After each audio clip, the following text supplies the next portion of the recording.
SER Podcast.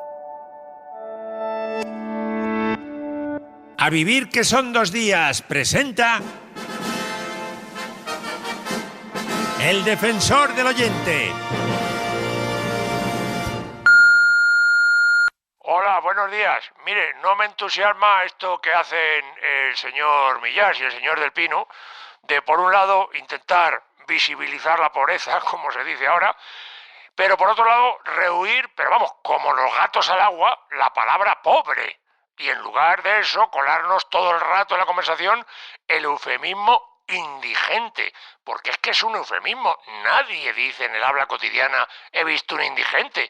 Pues los dos aferrados a la palabrita, oye. Claro. Algo que es inaceptable, y es que hay indigentes en el mundo. Estoy sentado comiendo medio melocotón con una indigente. Luego nos metemos mucho con el señor Osorio cuando dice que no ve a los 3 millones de pobres, pero mira, por lo menos Osorio no intenta ser políticamente correcto y a los pobres los llama pobres. Que no, en Madrid hay 3 millones de pobres y pues ¿por dónde estarán? A los ricos no hay problema con llamarlos ricos. ¿Qué problema hay, digo yo, en llamar pobres a los pobres? ¿Hasta dónde van a llegar ustedes con la corrección política si hasta el Papa llama poveri a los pobres? Muchas gracias, amable oyente. Puestos al habla con el señor Millás y con el señor del Pino, ellos reconocen que la palabra indigente es efectivamente un eufemismo que dificulta la visibilización de la pobreza. Sin embargo, se niegan a usar, por razones que no es necesario explicar aquí, la misma terminología que el señor Osorio. Por tanto, proponen personas que a causa del desempleo, la exclusión social y la alta vulnerabilidad a los desastres, las enfermedades y otros fenómenos que les impiden ser productivas, padecen de forma crónica una situación de carencia extrema de recursos vitales.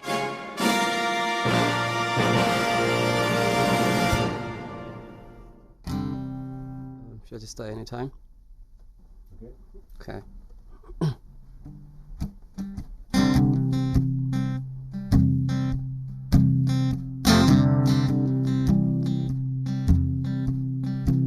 In the water, the fire, I'll go wherever you go. In the valley, in the canyons, I'll go wherever you go. Hey lover, I'm ready now. Can't you see this riot inside my veins? Hey lover, I'm overcome by desire. How must I wait? In the water, the fire, I'll go wherever you go. In the valley, in the canyons, I'll go wherever you go. Javier San Pedro es doctor en genética y biología molecular, colabora con El País. Pera Estupiñán es químico, es bioquímico, conduce en la 2 El Cazador de Cerebros. ¿Cómo estáis, Pera, Javier? Hola, buenos días a todos. ¿Estás en Pontevedra, Pera? Sí. Hicimos ayer una representación de la obra Ménage à Trois, la última de esta temporada ya.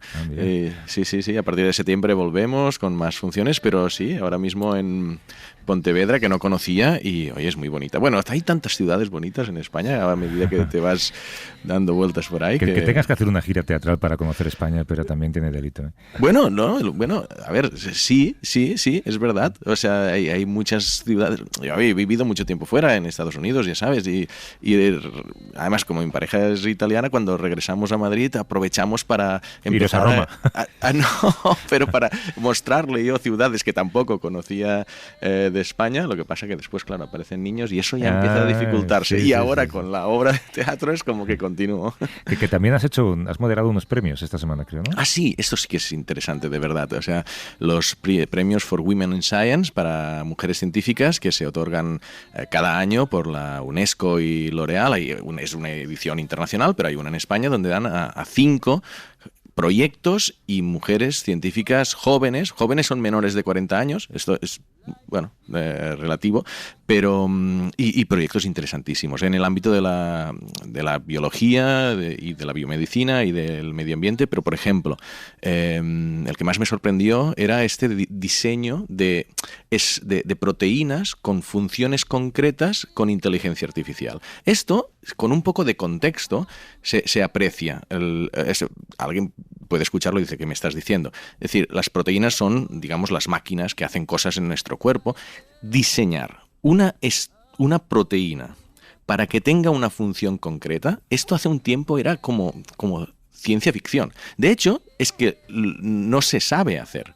Lo sabe hacer la inteligencia artificial.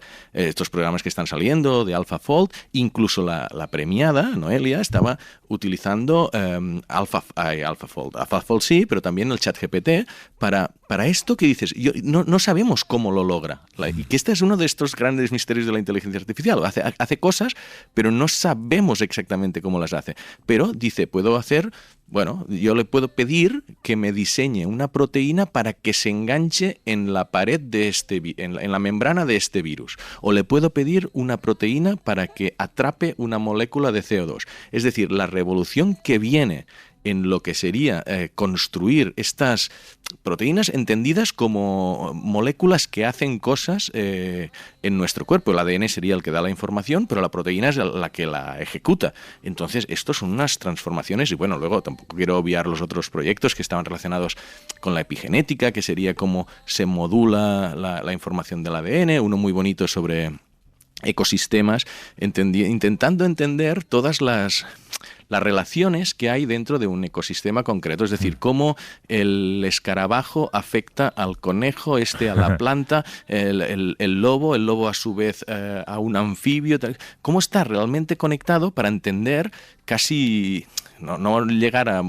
pero sí, modelizarlo matemáticamente casi para entender cuáles son los puntos clave, porque dices, quiero proteger una especie y a lo mejor no... Quieres saber hacerlo bien. Dices, igual toca proteger a una planta o una semilla o una abeja, un polinizador o algo. Es muy interesante lo que están haciendo esta gente, sí. Un poco para centrar esfuerzos en un lugar determinado, ¿no? Que ahora que mencionas ADN, en 2003 el proyecto Genoma Humano cambió la ciencia para siempre cuando secuenció por primera vez el genoma humano gracias a 25 voluntarios. Ahora un consorcio internacional ha publicado una versión más completa y más diversa de lo que sería, y recuerdo que se usaba mucho en ese momento esta expresión, nuestro libro de instrucciones genéticas, y hay 120 millones más de letras de las que se conocían. ¿Esto complica las cosas o las facilita, Javier? Respecto a cuando tú cubriste aquella información en Washington, Javier. Sí, con Craig Venter y con el... ¿Cómo se llamaba el director del Instituto de Salud? Francis Collins. Exacto, Francis Collins. Ya no es director, pero sigue vivo, vamos. Ambos siguen vivos. Ninguno ha recibido el premio Nobel, por cierto. Mucha gente cree que deberían, pero... Bueno, Craig Venter recibió algo mejor, que es una oleada de millones para crear su empresa, ¿no? Desde el premio Nobel a Bob Dylan, eso sin embargo no es un inconveniente para que te den un premio Nobel, además. Pero realmente aquel genoma pecaba de falta de variabilidad, ¿no? Era una mezcla de genomas de unas pocas personas europeas, de origen europeo, y algún afroamericano, ¿no? Entonces, ese es el genoma de referencia respecto al cual comparamos para ver si hay alguna alteración genética que pueda correlacionarse con enfermedades, ¿no? Uh-huh. Pero claro, comparar a un latinoamericano, a un africano, a un surasiático, con un genoma de referencia que está hecho con personas de origen europeo, es muy problemático, porque vas a encontrar muchas variaciones que no tienen nada que ver con la enfermedad en cuestión, claro, sino con el mero paso del tiempo, la variabilidad y las adaptaciones al clima local, ¿no? Uh-huh. Y lo que pretende este programa de Pangenoma es tener una muestra más representativa de la variabilidad humana. Por ahora ya hay 25 voluntarios, ¿no? Que hay 24 asiáticos, 24 africanos, 6 asiáticos, 16 americanos, entre los cuales peruanos, colombianos, puertorriqueños. Es una muestra más representativa de la variabilidad humana. Y la intención es llegar a mucho más, porque claro, con 6 asiáticos no tenemos tampoco una muestra representativa de toda la variabilidad que hay en Asia, y en África no digamos. Hay más variabilidad genética en África que en todo el resto del mundo junto, como es lógico, puesto que toda la humanidad de fuera de África salió de África, ¿no? Pero, ¿y qué significa que haya 120 millones de letras más? Hay zonas del genoma que son muy difíciles de leer. Por ejemplo, secuencias repetitivas, que como un disco rayado, digamos que la máquina de secuenciar se raya, ¿no? Con AGTCC, y al final no sabes cuántos de estos hay. Muchas de estas regiones se dejaron por imposibles en la época, y ahora pues las técnicas van mejorando, el número de genomas también, y vamos completando, ¿no? Completando con esas letras. No sabemos qué hay ahí realmente, pero seguramente serán zonas repetitivas, donde hay pocos genes en el sentido estricto de esta palabra, que son secuencias de ADN que codifican por proteínas, y pues se ha ido completando el número, ¿no? El número total de letras es 3.000 millones. 3.000 millones de letras, y ahora hay 120 millones de letras más. Porcentualmente no es tanto más, pero... Es una pieza más en el puzzle aproximadamente, ¿no? Y de hecho ahora con la inteligencia artificial aplicada a la genética, la ciencia va más rápido que la regulación. Tenemos el caso reciente del científico chino que alteró el genoma de 2 gemelas nacidas por fecundación in vitro para que fueran resistentes al VIH. Fue condenado a 3 años de prisión, recordamos. Sí. Esta semana en Science salía publicado que las impresoras 3D de genes están ahí. Sí, bueno, impresora 3D es una analogía, ¿no? Porque digamos que la técnica no es exactamente la misma, pero sí que esto es una máquina que puedes poner encima de una mesa, como si fuera una impresora. Y hasta ahora, si tú tienes una secuencia genética ACC, GT, puedes transformarla en una secuencia real mandándola a una empresa. Hay unas 100 empresas en el mundo, casi todas norteamericanas, que te hacen esto en un día, por unos $300, según me han dicho mis antiguos colegas que están ahora los Qué precios. Claro, naturalmente ahora hay cierto control sobre quién encarga ese ADN, ¿no? Porque tú tienes que pertenecer a una institución científica conocida por la empresa americana o a una universidad de prestigio, en fin. Pero en el plazo de 1 año o 2 vamos a tener máquinas encima de la mesa que podemos usar tú y yo. O sea, tú y yo escribimos GCCTT y la máquina nos convierte eso en un gen real, con esa secuencia.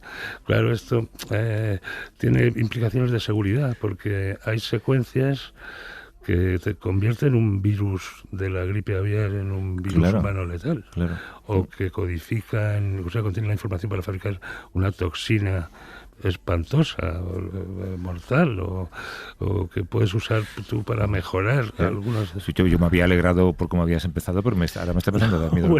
No, es que sí que es para tomarlo con respeto, porque es que el cambio conceptual, o sea, si pensamos así como en 20 años que pensábamos intentar comprender cómo funcionaba el ADN, comprender cómo funcionaba la vida, después dices, mira, modificarlo, ¿no? Un poco la ingeniería genética, modificar cositas, pero ahora esto es todo lo que es biología sintética, que es construir las piezas de la vida, llegar a ensamblarlas, lo de las proteínas que decíamos antes, lo de esto de la impresión de... O sea, ya se podía sintetizar ADN, pero hacerlo de esta manera tan precisa, o sea, se puede llegar a construir, y claro, esto tiene que regularse, que tiene aplicaciones buenas, La otra noticia esta que teníamos de esta semana del ARN y del cáncer, que esto sí que es yo creo que es un... Cáncer de páncreas, ¿no? El cáncer de páncreas, exacto, que ha salido esta noticia de que es uno de los cánceres creo que el cáncer más mortal que hay, o sea, con unos índices de recuperación bajísimos, y con el ARN, de las vacunas de ARN, que gracias a la COVID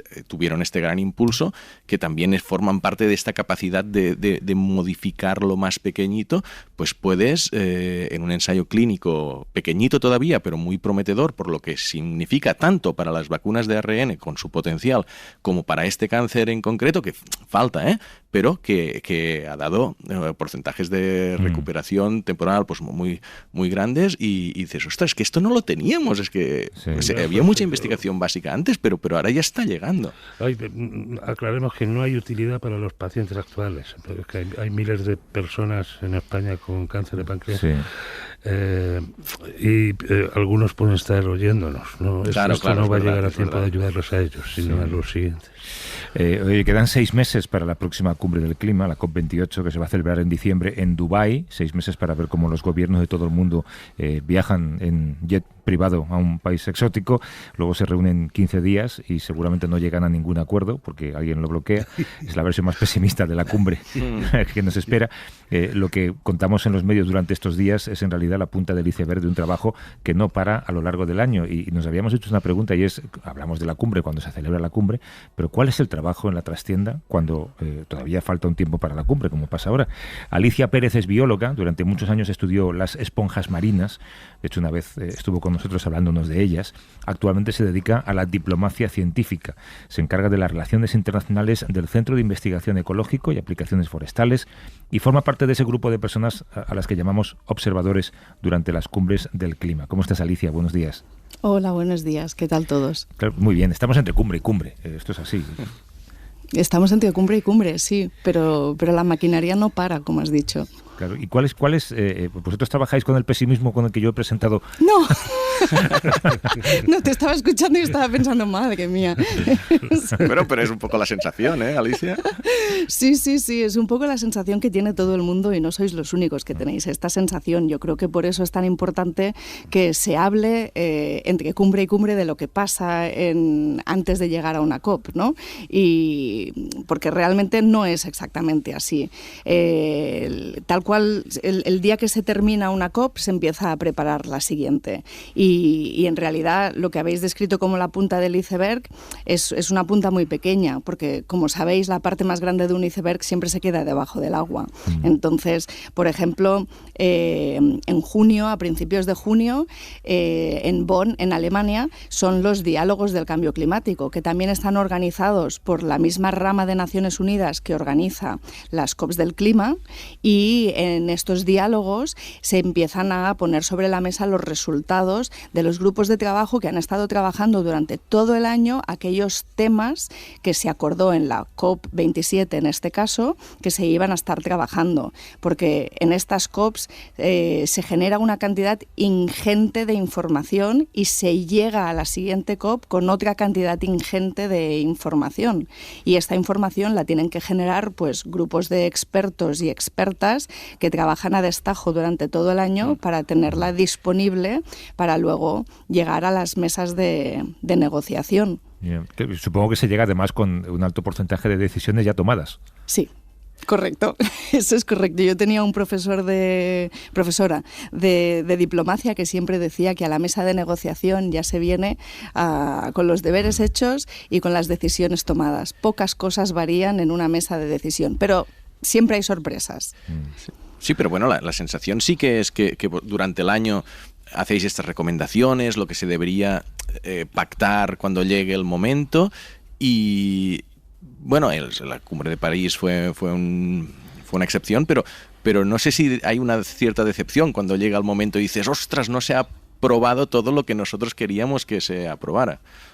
Sí, siempre hay una pequeña decepción, que puede ser más pequeña o menos pequeña, ¿no? Pero yo creo que, o sea, primero tenemos que entender todo el tema del cambio climático, de la biodiversidad, porque aquí cuando hablamos de COPs, ¿no? Generalmente nos referimos a la COP del cambio climático, que es la más mediática. Pero las siglas COP en realidad lo que significan es Convention of the Parties, es decir, exacto. Conferencia de las partes. Exacto. ¿Y conferencia de las partes de qué partes? ¿No? Pues de todos los países que forman parte de Naciones Unidas. Entonces, conferencia de las partes, hay un montón de conferencias de las partes y concretamente de temas ambientales hay un montón. Está la de cambio climático, pero está la de biodiversidad, que fue en Montreal el pasado año también.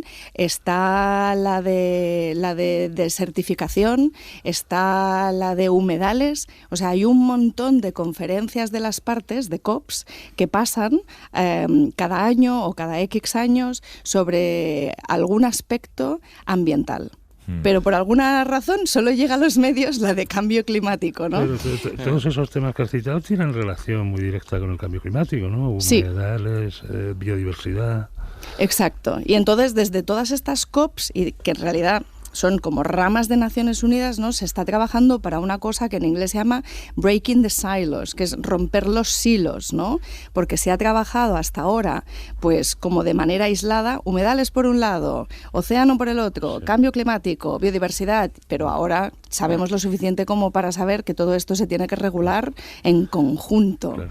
Y entonces tendríamos que darle la importancia que requiere a todas las COPs, no solo a la del cambio climático. Pero si volvemos a la del cambio climático, pues tenemos que pensar que el cambio climático, ¿no? Si lo entendemos como un buque, ¿no? Tú no frenas un buque por poner un freno, sigue una inercia. Entonces lo frenas con un iceberg. Sí, bueno, pero es que no se está ni frenando. Es que este es el drama que yo siempre me quejo. O sea, no es que dices que se está frenando demasiado lento, es que se está acelerando. O sea, no es verdad que no, o sea, es verdad que los avances que se hacen son muy pocos, pero también es verdad que poner de acuerdo a 196, 197 países, pues es bueno, siempre el consenso, además porque las decisiones en este tipo de cumbres se toman por consenso, desafortunadamente siempre es a la baja. Sí. Y ahí es donde vienen las decepciones. De todas maneras, y las crisis del modelo, que hay gente también diciendo que igual este modelo no funciona, tendría que ser más bilateral o algo así, porque